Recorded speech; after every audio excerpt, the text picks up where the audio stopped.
Halo teman-teman, salam sehat selalu, tetap semangat dan selamat tahun baru untuk kita semua dimanapun Anda berada. Sekarang kita berada pada tahun 2022, tepatnya tanggal 1 Januari. Ya, kita tetap harus mensupport tim nasional Indonesia, tim Garuda di bawah Sintayong, walaupun kalah dengan 4-0 dalam leg pertama final Piala AFF. Namun hari ini jam 7.30 atau 19.30 waktu Indonesia bagian Barat di Stadion Nasional Singapura kembali ya, Asnawi, Mangku Alam dan kawan-kawan harus bertarung, berjibaku menghadapi tim Gajah Perang Thailand.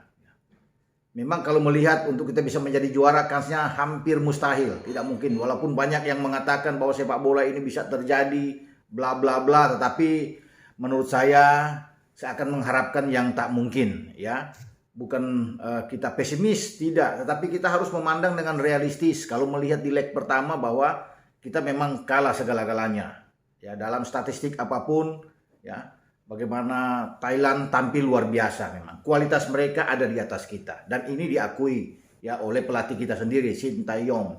Namun tidak menutup kemungkinan kita bisa menghasilkan sesuatu yang positif di laga kedua. Ya, final yang akan berlangsung nanti malam.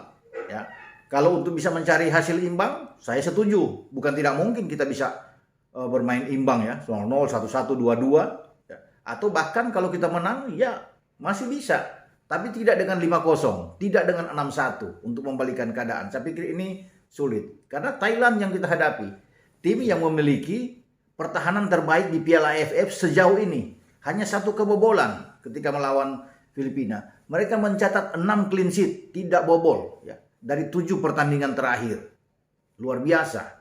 Sementara kalau kita lihat dengan tim kita, itu sudah kebobolan 11 gol sejauh ini, walaupun kita bisa memasukkan 18, tetapi dengan 11 kebobolan mencerminkan bahwa ada sesuatu yang tidak beres di lini belakang. Ini akan menjadi perhatian bagi STY untuk membenahi tim ini di saat akan menghadapi Thailand. Nah, itu masalahnya buat kita, bahwa kita punya lini serang yang oke, yang cukup mumpuni ya kalau melihat dari fase grup. Namun selalu kita kebobolan dari Singapura aja 3. Ketika Singapura bermain dengan 9 pemain, kita bahkan sempat kebobolan 2 gol, walaupun itu datang dari set piece, dari bola-bola mati. Tapi namanya bahwa gawang kita yang dikawal oleh Nadeo tetap bobol. Sulit, susah payah kita bisa menang sebelum ada tambahan waktu dan kita bisa menambah 2 gol. Melawan Thailand juga kemarin semakin memperlihatkan bahwa lini belakang kita memang koordinasinya kurang ya untuk menghadapi Thailand. Kalau ada yang mengatakan bahwa kita masih punya kesempatan untuk membalikan keadaan, saya pikir saya pesimis, saya ragu, ya. Bahkan tidak ada keajaiban. Ya, kalau orang bisa menunggu bahwa ini ada keajaiban, nggak ada. Sulit, saya katakan tadi, bahwa kita punya lini serang, oke, tapi kalau kita punya lini belakang yang kurang bagus, ya kita bisa mencetak 2 gol, mereka juga bisa membalas 1-2 gol juga. Ini akan sulit buat kita. Ya. Kita bisa menang. Kalau menang saya setuju. Peluang menang bagi tim muda kita masih terbuka. Ya, kita menang 1-0 masih bisa. Menang 2-1 lawan Thailand masih oke. Menang 3-2 juga masih oke. Tapi tidak sekali lagi dengan 5-0 atau dengan 6-1. Berat sekali kalau melihat pertahanan Thailand yang sangat solid. Saya sudah katakan bahwa mereka memiliki pertahanan terbaik di Piala AFF. Namun tim kita memiliki pertahanan yang agak keropos. Ya, ini tidak sebanding dengan lini serang kita. Kalau Witan Sulaiman membuat gol, katakan Egy bisa membuat gol, ya, Irfan Jaya bisa membuat gol, ya. Tetapi kemudian gawang kita juga kebobolan, percuma juga. Dan bukan berarti kita tidak bisa memberikan persaingan terhadap memberikan perlawanan sengit. Bisa melawan Thailand. Apalagi kan kita sudah kalah 4-0. Jadi kita bermain nothing tulus aja, bermain tenang aja, enjoy aja, nikmati pertandingan, main normal aja, nggak perlu bertahan lagi. Dan Sintayong tahu, sebagai pelatih dia tahu. Dia akan menyuruh anak-anak buahnya untuk bermain lepas aja ya menghadapi Thailand.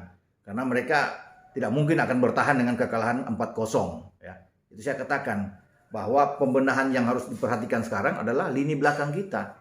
Setelah melihat dari hasil pertandingan di leg pertama final menghadapi Thailand ya. Thailand juga tidak akan mengendurkan saya pikir ya. Kalaupun mereka bermain dengan sebagian besar pemain cadangan, itu mereka tetap kuat. Karena melawan Singapura saja di penentuan juara grup di fase grup A, mereka memainkan 11 pemain cadangan melawan Singapura. Dan mereka bisa menang 2-0. Singapura tidak mampu membuat gol sama sekali. Jadi bulan-bulanan dari pemain-pemain cadangan Thailand. Itu sudah menunjukkan bahwa kualitas mereka itu luar biasa. Vietnam yang kita sangat takutkan, kita bisa menahan Vietnam. Ya, 0-0 walaupun kita lebih banyak bertahan. Punya lini serang yang kuat menghadapi Thailand, mereka di semifinal nggak berdaya. Ya. Nguyen Quang Hai, ya, Nguyen Pontong, nggak bisa bikin apa-apa ketika menghadapi pertahanan Thailand yang begitu kuat. Ya. Padahal mereka adalah juara bertahan, ya. Tim yang lagi bagus-bagusnya, tapi sulit untuk bisa mengalahkan Thailand, bahkan untuk mencetak gol dalam 2 pertandingan, 2 leg semifinal. Vietnam tidak mampu berbuat apa-apa. Jadi kalau melihat dari sini saja sudah kelihatan memang bahwa sangat berat untuk bisa menaklukkan lini pertahanan Thailand yang dikawal oleh Katsida Kaman, kemudian kemarin Dola yang main, kemudian keluar karena cedera, Anan yang ganti.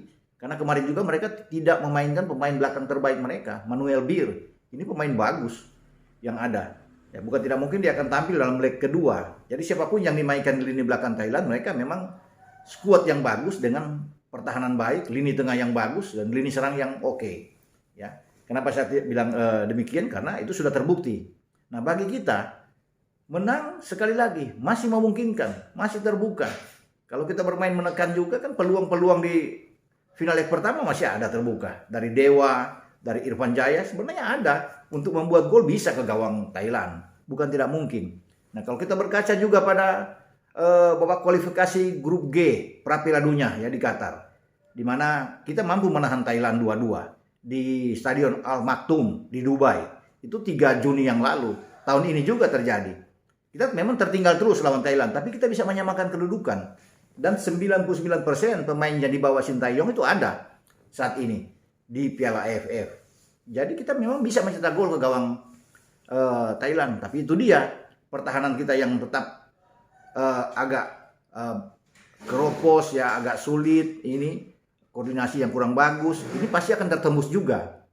Dan ketika di Dubai waktu itu kita ketinggalan terus memang. Narubadin bisa membuat gol, tapi Kadek Agung bisa menyamakan kedudukan ya. Ketika kita bobol di menit ke-5 sama juga. Thailand tuh mencuri di menit-menit awal, kemarin kita kena di menit kedua ya, Songkrasin. Jadi Dubai juga kita kena di menit ke-5. Narubadin pemain belakang Thailand, tapi di menit 39 Kadek bisa membalas setelah menerima umpan yang bagus dari Abimanyu, Sahrian Abimanyu, dan dia menyelesaikan dengan baik 1-1. Di babak kedua pun, di awal-awal di menit ke-50 ketika pertandingan baru berlangsung 5 menit, gawang Nadeo bobol lagi. Ya, itu Adisak Kraisom yang bisa membuat gol. Namun 10 menit kemudian, kita bisa menyamakan kedudukan oleh Evan Dimas yang menyamakan kedudukan itu, memanfaatkan bola rebound hasil tembakan dari Egy. Ya, Fikri Maulana. Jadi sebenarnya kita bisa menahan mereka 2-2. Nah, dalam pertandingan di leg kedua ini memungkinkan juga bagi kita. Paling tidak bermain imbang itu sudah cukup bagi anak-anak muda kita. Ya kan, karena mereka sudah melihat kemarin ada pelajaran sangat berharga ketika mereka kalah dengan 4 gol, dan ini tinggal motivasi yang diberikan oleh Shin Tae-yong terhadap tim Garuda kita. Ya. Mereka bermain aja, kecepatan kita punya. Ya, kalau kita bermain untuk bisa menekan, oke. Ya, bisa membuat pertahanan juga dan pemain-pemain Thailand juga agak kerepotan. Tergantung bagaimana STY bisa memainkan. Mungkin kembali dengan 4-4-2 karena waktu di Dubai itu saya lihat kita bermain dengan 4-4-2 bagus. Ya, kita bisa memberikan perlawanan buat Thailand, dan bisa aja dalam pertandingan nanti malam STY memainkan kembali 4-4-2 ya. Ada 3 pola sebenarnya yang bisa dimainkan dia. 4-1-4-1, 4-4-2 yang bisa dilakukan oleh STY, atau kembali dengan 4-2-3-1 seperti kemarin. Tapi saya lebih enak bermain dengan 4-1-4-1 atau 4-4-2. Ya, kalau dengan 4-1-4-1, Nadeo di bawah Mistar, Asnawi di kanan, Pratama Arhan sudah kembali bermain di kiri. Ini jauh lebih bagus karena kemarin kan ini sektor yang paling rawan sekali yang terus ditekan oleh Philip Roller ya, bek kanan dari Thailand bersama dengan Sopachok yang bermain di sana secara bergantian. Kita diobok-obok di sisi ini. Sekarang Pratama sudah datang. agak jauh lebih bagus ya, dan bisa membantu serangan juga ya. Kalau dia bisa bermain di sini dengan Irfan Jaya kah atau dengan Ramai Rumaki, kita tidak tahu, semua ada di STY, tetapi sudah baik di tengah, di dua bek tengah taruh aja Fakhrudin dan Dewa yang bisa bermain. Kemudian di depan Dewa itu ada, kalau fit, kalau bugar lagi ya sudah pasti satu nama ini yang tidak tergantikan, Rahmat Irianto ya, di depan Dewa dan Fakhrudin. Siapa 4 gelandang? Bisa aja, karena kita butuh untuk menang ya. Saya pikir Irfan masih bisa bermain di kiri, Witan di kanan. Kemudian yang akan bermain juga di sana bisa Egy yang main duluan bersama dengan Ricky Kambuaya ya, bermain dengan satu di depan, Esra aja taruh, Esra Walian. Jadi 4-1-4-1 dengan ada Egy jauh lebih bagus untuk bisa bermain. Bahkan ini bisa berubah, Egy akan didorong ke depan bermain dengan Esra. Itu kalau berubah dengan 4-4-2. Jadi Egy dan Esra itu bermain di depan, tetapi bukan sejajar, namun Egy agak di belakang sedikit. Biar ada beri kebebasan buat Egy untuk bisa bermain di sini ya, dengan Esra tentunya sebagai ujung tombak di sana. Dan ini sangat menguntungkan dengan kita punya dua sayap yang cepat dengan Irfan dan Witan, akan jauh lebih bagus. Ricky Kambuaya itu lebih mengontrol agak ke tengah ya, dengan Rahmat Irianto tentunya di sini. Jadi enak dengan 4 gelandang kita. Kemudian ada 4 pemain belakang, tidak akan berubah. Artinya entah siapapun yang dimainkan di belakang. Mungkin Dewa sama Elkan Bagot, tapi saya lebih enak sih Dewa bermain dengan Fakhrudin ya. Nah, Elkan Bagot mungkin masih bisa bermain di babak kedua. Semua tergantung dari seorang Sintayong untuk bisa bermain. Kita masih berharap bahwa kita bisa mendapatkan hasil yang positif. Mungkin saja terbuka menang ya. 1-0, 2-1 masih ada, tapi tidak dengan 5-0. Berat, sangat sulit untuk bisa mengalahkan Thailand 5-0 karena pertahanan kita juga memang kurang bagus. Itu saya katakan. Egy bisa membuat gol di depan dan pemain-pemain lain bisa membuat gol, tapi percuma kalau lini belakang kita selalu jebol. Ya. Mungkin kita bisa menang dengan 3-2 atau 2-1. Nah, itu saya katakan bahwa Thailand untuk bobol sampai 5 kali tidak akan mungkin. Dan itu sudah dilakukan ya oleh mereka. Vietnam tidak mampu melakukan itu. Singapura tidak mampu melakukan itu. Hanya Filipina yang bisa melakukan itu. Patrick Risai ya, Risai yang bisa mencetak gol. Itu pun dia bermain di Thailand, di Liga 1 Thailand. Jadi tetap kita akan memberikan tetap semangat buat tim Garuda ini ya. Memang hampir mustahil, tetapi tidak mengapa, sudah ada di final, prestasi yang bagus. Sambil menunggu lagi 2-3 tahun ke depan, anak-anak Sintayong ini akan berkembang dengan baik. Makanya kita nikmati aja permainan nantinya. Nggak usah tegang, enjoy. Santai, ini akan jauh lebih bagus, kita nikmati permainan. Dan bukan tidak mungkin, Thailand juga akan berpikir kalau kita terus bisa menekan Thailand dalam pertandingan nanti malam. Sampai jumpa. Ciao.